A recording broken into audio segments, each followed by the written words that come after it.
नमस्कार हमारे सभी दर्शकों का आज के इस कार्यक्रम में जिसका नाम है न्यूज़ फ्लैश। मैं विनीत जैन आप सभी का स्वागत करता हूं। आज हमारे साथ हैं श्रीमान यश डड्डा जी, जो एक सीनियर एडवोकेट हैं और जीएसटी की प्रैक्टिस करते हैं। नमस्कार सर। नमस्कार जी। सर, आज हम आपसे चर्चा करेंगे जो जीएसटी में अभी एक नए रिफॉर्म्स की बात पीएम मोदी जी ने कही है और जीएसटी काउंसिल में ये फैसला हुआ है कि 12% जीएसटी स्लैब हटा दिया गया है, उसकी जगह 5% और 18% दो ही स्लैब रखे गए हैं।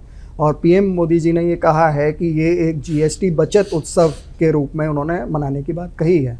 तो ये बताइए कि क्या जो लोग ऐसा भी कह रहे हैं कि अभी अगर बचत हो रही है तो पहले क्या लूट थी क्या, तो इस तरह की चीज़ों पे बातें आ रही हैं। दो पहलू होते हैं हर एक सिक्के के, तो आप बताइए क्या चीज़ है इसमें, सच्चाई क्या है? तो देखिए, जब जीएसटी आया था 2017 में, उस समय पर एक रिपोर्ट दी गई थी कि जब पुराने इनडायरेक्ट टैक्सेस खत्म हो रहे हैं तो उस टाइम पे सर्विस टैक्स, वैट, एक्साइज जब खत्म होकर जीएसटी आएगा तो सरकार को एक रेवेन्यू न्यूट्रल रेट की ज़रूरत थी। वो रेवेन्यू न्यूट्रल रेट 15% की उस वाइट पेपर के अंदर निकाली गई थी। ओके। पर जब आया जीएसटी तो सभी स्टेट गवर्नमेंट्स को साथ में लेने की ज़रूरत थी। तो ये तय हुआ कि जो अभी रेटें चल रही हैं उन्हीं का जोड़ करके हम अलग अलग जो भी गुड्स या सर्विसेज हैं उस पर निकाली जाएगी। इसलिए अलग अलग 5, 12, 18, 28 और कॉम्पनसेशन सेस की बात हुई। चूँकि 8 साल के अंदर सरकार को ये रियलाइज़ हुआ कि इतनी रेट होने से काफ़ी भ्रांतियाँ हैं और एक तरीके से इस कारण से टैक्स चोरी बढ़ती है, तो सरकार इसके ऊपर 2021 से काम कर रही थी। सरकार भी मैं नहीं कहूँगा, जीएसटी काउंसिल काम कर रही थी। आज 2025 में आकर काउंसिल इस कंसेंसस पे पहुंच पाई कि इन सारी रेट्स में से हम 2 रेट्स हैं जिनको ख़त्म कर सकते हैं, जो कि 12 और 28 है। तो आपने जो शुरुआत में एक बात बोली कि अब 2 ही रेट हैं, जवाब ये नहीं है। ऐसा नहीं है कि 2 ही रेट हैं। आज भी एक 1.5% का रेट है, 3% का रेट है, 5% का रेट है, 18% का रेट है, 40% का रेट है और कुछ प्रोडक्ट हैं जिनके ऊपर सेस चल रहा है। ओके।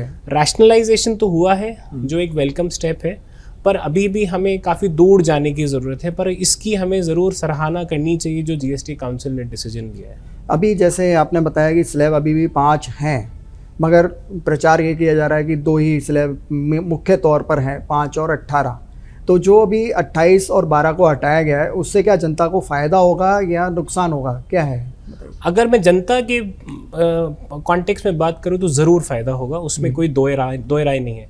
अगर आप जो लिस्ट देखेंगे जिनमें रेट कम हुई है, ये सारी वो वस्तुएं हैं या फिर सारी उस तरीके की सेवाएं हैं जो डायरेक्टली कंज्यूमर कंज्यूम करता है। चाहे वो हमारे एस्पिरेशनल गुड्स हों, जैसे वॉशिंग मशीन है, डिश वॉशर है, टेलीविज़न है, चाहे हमारे रोज़मर्रा के आइटम हो जैसे साबुन हुआ, तेल हुआ, कॉस्मेटिक्स हुए या खाने पीने के सामान हुए, या गाड़ी हुई, चाहे वो लग्जरी गाड़ी हो या एक छोटी गाड़ी हो।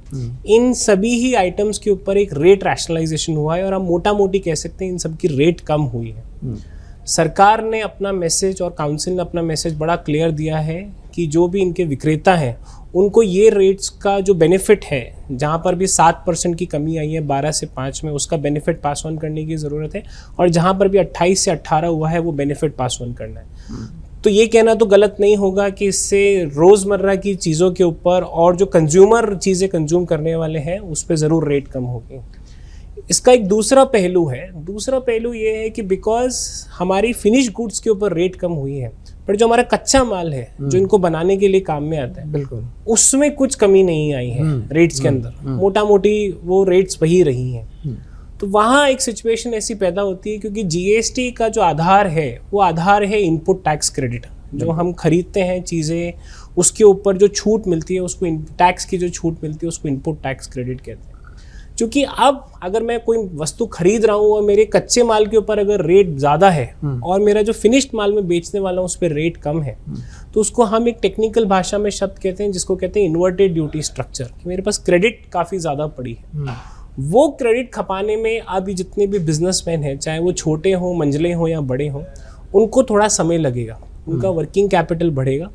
वहाँ हम कह सकते हैं कि उसका क्या अंदाजे से कितना इम्पैक्ट पड़ेगा वो हमें आने वाले 2 से 3 महीने में पता चलेगा। चलिए, आपने ये बताया कि कच्चा माल जो है उस पर टैक्स अभी भी ज़्यादा है, तो फिनिश्ड प्रोडक्ट्स पे कम करने से बेनिफिट नहीं मिलेगा। ये बात सही है आपकी, क्योंकि अभी जैसा सुनने में आ रहा है, आप टेक्स्ट बुक्स की बात ले लीजिए, उनमें टेक्स्ट बुक्स पे तो शायद टैक्स 0 कर दिया गया है, परंतु जो पेपर है उस पर शायद 18% लग रहा है। तो वो सस्ता होगा या महंगा होगा?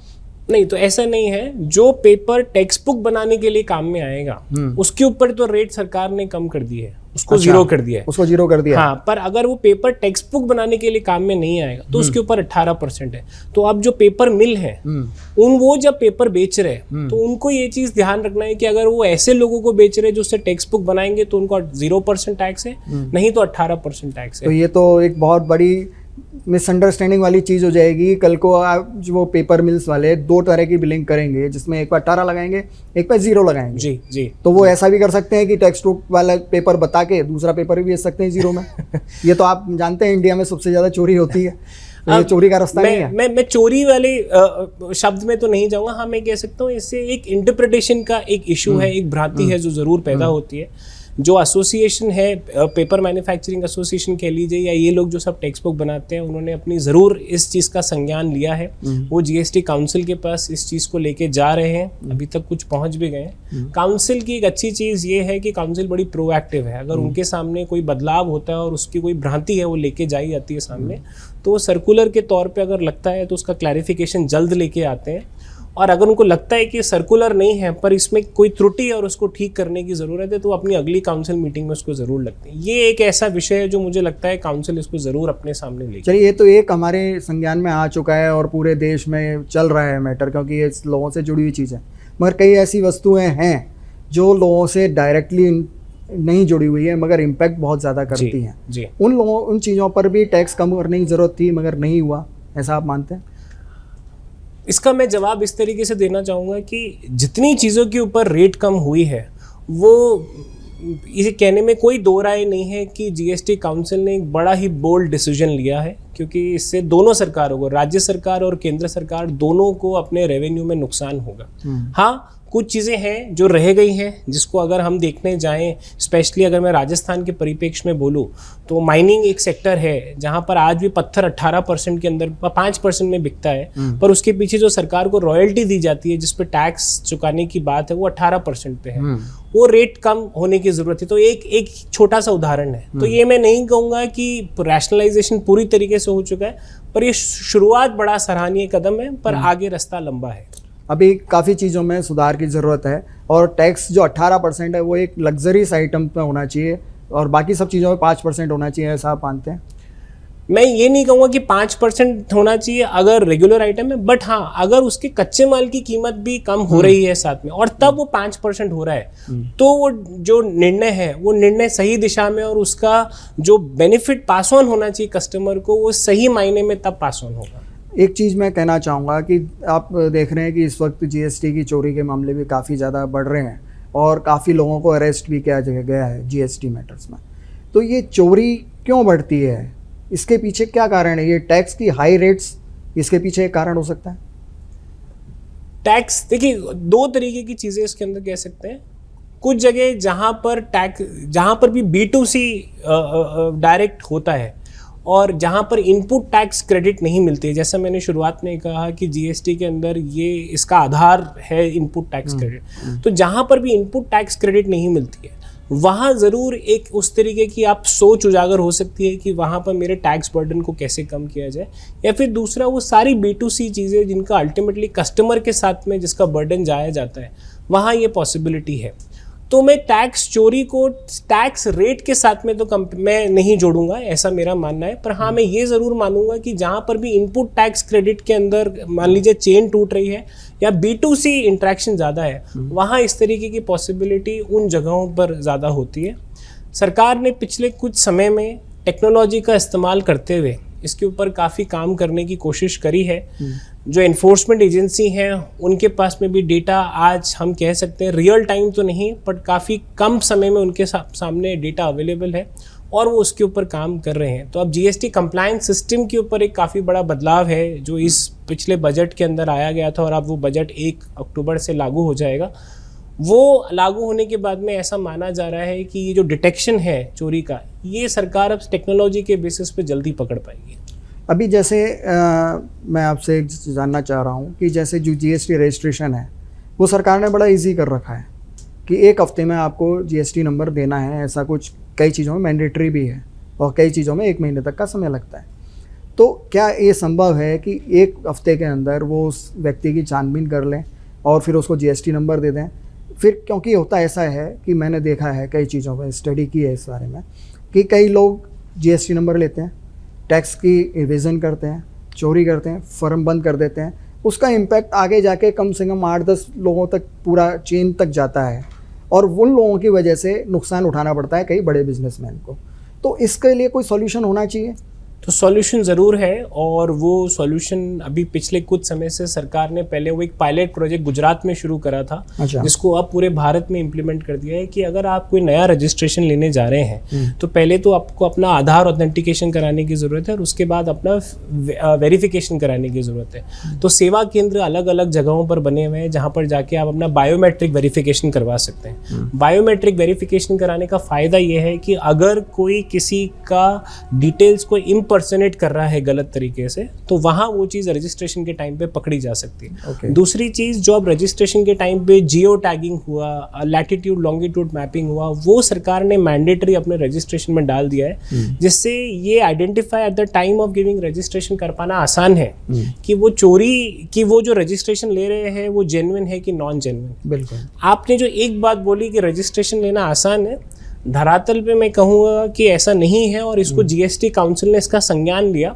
और अभी जो आखिरी जीएसटी काउंसिल मीटिंग है उन्होंने बोला कि हम एक सिंप्लीफाइड रजिस्ट्रेशन प्रोसीजर सभी छोटे व्यापारियों के लिए लेकर आएंगे जो अपना टैक्स 2.5 लाख रुपए से कम का डिक्लेयर करना चाहते हैं। तो रजिस्ट्रेशन आज एक जटिल प्रोसेस है, टाइम कंज्यूमिंग प्रोसेस है, जिसको सरकार एटलीस्ट छोटे व्यापारियों के लिए आसान करना चाहती है। ओके, मतलब आप ये कहना चाह रहे हैं कि ईजी नहीं है?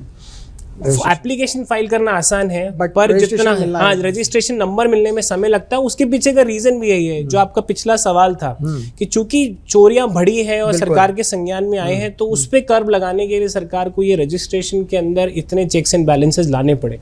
अब उसका फ्लिप साइड ये हुआ कि जो छोटे व्यापारी हैं उनको रजिस्ट्रेशन लेने में इतना लंबे समय लगने पड़ा कि उनका बिजनेस में रुकावट आने लगी। तो अब उसका एक बैलेंस बनाने के लिए काउंसिल ने तय किया एटलीस्ट छोटे व्यापारियों को हम एक स्पीड अप रजिस्ट्रेशन प्रोसेस के तहत 3 या 4 दिन में रजिस्ट्रेशन देंगे। अब ये आपको मैं पूछना चाहूँगा कि जैसे टैक्स स्लैब 18% है और एक 5% है जी, ठीक है, आप अगर इसमें टैक्स स्लैब हम कम कर दें जी, मान लीजिए हम 5%, 2%, 3% की टैक्स स्लैब्स लाएं और उसमें इनपुट टैक्स क्रेडिट अगर ना दें और हर पॉइंट पे वो टैक्स वसूलें, जिससे कि एक पर्टिकुलर व्यक्ति की जिम्मेदारी होगी जो इनपैक्ट टैक्स क्रेडिट के नाम पर जो झोलझाल होता है वो ना हो, तो ज़्यादा बेटर रहेगा, ज़्यादा रेवेन्यू आएगा अगर सरकार के पास, या इसमें आएगा? नहीं, बिल्कुल नहीं आएगा। अगर ऐसा होगा तो ये जो जीएसटी का स्ट्रक्चर आप भारत में देख रहे हैं, ये स्ट्रक्चर ही कोलैप्स कर जाएगा, ये हो ही नहीं सकता।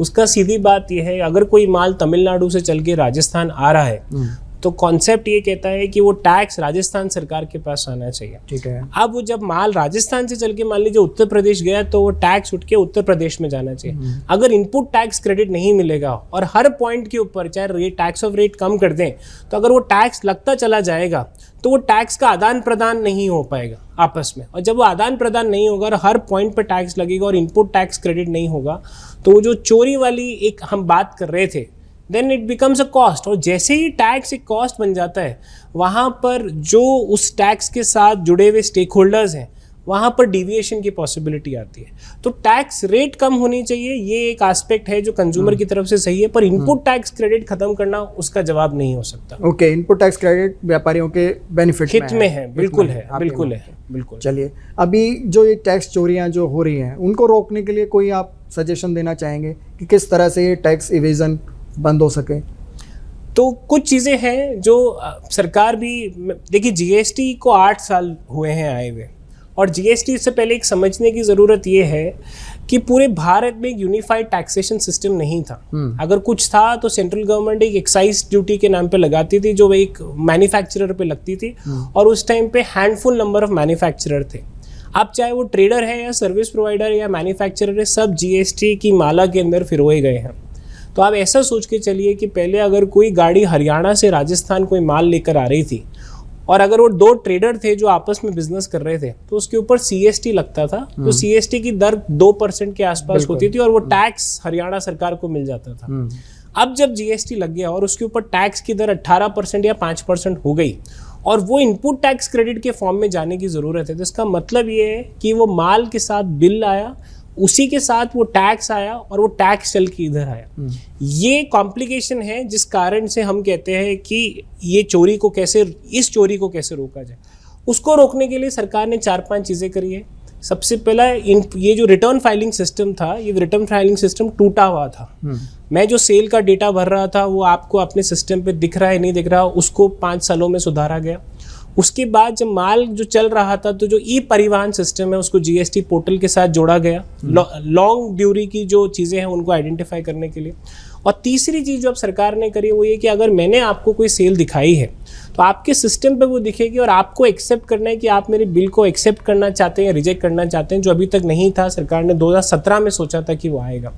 अगर मैं इन तीनों चीज़ों को एक साथ देखूं तो अब हम एटलीस्ट ये कह सकते हैं कि टेक्नोलॉजी के माध्यम से ये आइडेंटिफाई तो करा जा सकता है कि जो मैं जो रिटर्न भर रहा हूँ जिस पे आप इनपुट टैक्स क्रेडिट लेंगे तो मेरा व्यवहार जीएसटी पोर्टल के साथ कैसा है वो आपके सिस्टम में दिख जाएगा। और आप ये तय कर सकते हैं कि यश अगर एक रिस्की सप्लायर है तो उसके साथ बिजनेस करना है नहीं करना। अगर मैं रिस्की हूँ तो आप वो रिस्क अपने ऊपर ओढ़ने के लिए तैयार हैं। नहीं तो मगर ये मालूम कैसे पड़ेगा कि आप एक रिस्की सप्लायर हैं? तो ये कानून पहले 2017 में जब आया था, जब यही बात कही थी कि पोर्टल पे दिखेगा करेक्ट ये रिस्की सप्लायर, मगर वो आज तक हुआ नहीं। करेक्ट। जिसको एक कंप्लायंस सिस्टम, कंप्लायंस रेटिंग की बात करी गई थी जो नहीं हुआ। आज भी वो कंप्लायंस रेटिंग नहीं है, पर कानून में एक प्रावधान है सेक्शन 38, उसके तहत एक रूल बनाया गया कि अगर मान लीजिए मेरी तरफ से कोई त्रुटि है तो जब मेरी क्रेडिट आपके सिस्टम पे दिखेगी तो आपको ये बताया जाएगा कि क्रेडिट आपको लेनी चाहिए या एलिजिबल है या एलिजिबल नहीं है। ठीक है। उसके बावजूद अगर वो कह रहा है कि एलिजिबल है और आप ले सकते हैं, तब अगर कोई गलती होती है तो वो कार्रवाई पहले मेरे ऊपर होगी और फिर अगर मैं नहीं मिलता हूं तो आपके पास आया जाएगा। जो आज की तारीख में सिस्टम मिसिंग था। ठीक है। अगर रिस्की मैं हूं और आपके सिस्टम में दिख रहा है कि यश की बिल का आप क्रेडिट नहीं ले सकते फिर भी आप लेते हैं तो मतलब उसकी जिम्मेदारी आप ले रहे हैं। बिल्कुल। तो ये एक बदलाव है जो सिस्टम के ऊपर इम्प्लीमेंट होने वाला है। एक IMS सिस्टम है, इनवॉइस मैनेजमेंट सिस्टम, जिसके बेसिस के ऊपर ये चीज अब लागू हो पाएगी। सर ये कब से लागू होने का है? तो अब ये बजट में प्रावधान था। जीएसटी पोर्टल पे ये सुविधा पिछले 6 महीने से ऑलरेडी है ऑप्शनल बेसिस पे। अब अक्टूबर के बाद ये मैंडेटरी हो जाएगी। मैंडेटरी हो जाएगी तो इससे ये मान सकते हैं कि टैक्स चोरी का जो है वो बहुत कम हो जाएगा मामला। हाँ, डिटेक्शन सरकार को और मिल अच्छा हो जाएगा, डिटेक्शन अच्छा हो और ऑब्वियसली कंप्लायंस बेटर होती है तो ये इसका स्टैट्स है जो कहता है कि in that case that the tax evasion reduces. बिल्कुल, क्योंकि अभी क्या है व्यापारियों में बहुत ज़्यादा भय भी है इस चीज़ को लेकर। आदमी डरता है व्यापार करने में कि भाई कल को ऐसा ना हो कि मुझे अरेस्ट कर लिया जाए। तो ये अरेस्टिंग का जो सिस्टम है ये भी सही है क्या आपकी नज़र में? व्यापारियों को अरेस्ट करना चाहिए? सर, व्यापारी को अरेस्ट करना चाहिए अगर ये स्टेटमेंट में जाएंगे तो ऑब्वियसली इसका कोई भी जवाब होगा ना। बट अगर कोई नॉन कंप्लायंट व्यापारी है और उसके अगेंस्ट में अगर कोई इवेजन है जो इन्वेस्टिगेशन के थ्रू पता चल रहा है, देन इन दैट केस जो प्रोविजन है वो जो दंडात्मक प्रोविजन है उनका उस तरीके में जाना पड़े। ये सिस्टम इम्प्लीमेंट कैसे हो, ये जिस तरीके का एक तरीके से भय है, ये भय ना हो कि एक्चुअल कानून की अनुपालना कैसे हो, मुझे लगता है ये प्रोसीजर का पार्ट है। तो कानून सही है, इम्प्लीमेंटेशन में जरूर एक इम्प्रूवमेंट की जरूरत है। वो भारत के अलग अलग कोर्ट्स में आज पेंडिंग है और उसके ऊपर जरूर आप कुछ निर्णय देखेंगे आने वाले समय में। चलिए, बहुत बढ़िया बातें बताई आपने। अब आप ये बताइए, जो पहला सवाल था मैं वापस उसी पर आ रहा हूँ कि जीएसटी बचत या लूट। तो जब आपने बताया कि अब ये बचत है तो क्या ये पहले लूट नहीं थी?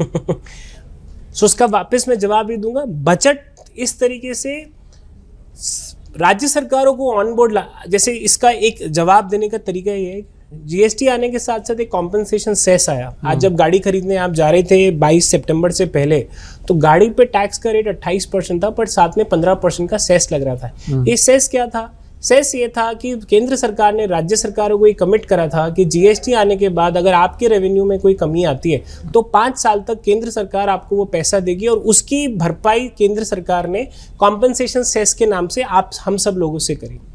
अब जब ये 5 साल बाद कॉम्पनसेशन सेस खत्म हो गया और राज्य सरकारों को फिर भी अगर लगा कि उनके रेवेन्यू के अंदर कमी है या जो रेवेन्यू होना चाहिए वो नहीं हुआ, तो उन्होंने उस चीज का पुरजोर विरोध करा कि जीएसटी रेट्स कम नहीं होनी चाहिए। पर जीएसटी काउंसिल एक इस तरीके का आधारभूत शिला है हमारे कॉन्स्टिट्यूशन के अंदर कि वहाँ पर सेंट्रल गवर्नमेंट, स्टेट गवर्नमेंट के प्रतिनिधि साथ बैठे उन्होंने समझा इस चीज़ को कि अगर टैक्स कंप्लायंस को बढ़ाएंगे तो रेवेन्यू अपने आप बढ़ेगा, इसीलिए उन्होंने अपने रेवेन्यू को सैक्रिफाइस करा। तो सैक्रिफाइस में मानूंगा सही शब्द है, लूट तो नहीं थी, विसंगतियां थी अलग अलग रेट की, जिसको काउंसिल ने कम करने की कोशिश करी है। चलिए, बहुत बहुत धन्यवाद, आपसे बात करके बहुत अच्छा लगा। आज हमारे साथ यश जी थे, इन्होंने बताया कि जीएसटी में जो ये बचत का उत्सव है ये बिल्कुल उपभोक्ताओं के हित में है और इससे फ़ायदा ही होना है जनता को। मैं Vineet Jain, news flash channel के लिए।